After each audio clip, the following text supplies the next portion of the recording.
இன்னொரு கட்டிடுறா ஓ வெட்டிலாம் தள்ளிபடுங்க அது மாறி வர வந்தாங்களா அவரை பத்தினா வரலுங்க சுமார் வீட்டுல எழுப்பி போட்டாங்க மீன் அப்பா மீன் கொடுத்தாங்க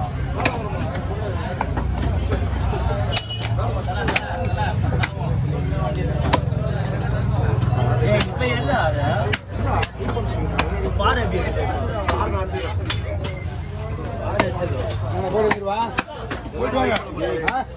போயிட்டு வாங்க சரி ரொம்ப வருதா ஆமா 9 மணி ஆகும் ஏதோ உங்களுக்கு பேசிட்டீங்க ஒண்ணு தெரியல அலையாடி பையன் தம்பிங்க எங்க இருக்குதா தெரியுங்க இதே பாதி போடு போ எப்படி தம்பி தேர்வு ஏகப்பட்ட பேர் கொடுத்து கேட்டு போயிட்டாங்க அது விட்டு போ நைட்டே பண்ணிட்டு பத்தியா காலையில பண்ணாதது நைட்டே பண்ணிட்டேன் உண்மை இல்லையா உண்மைதான் அதுதான்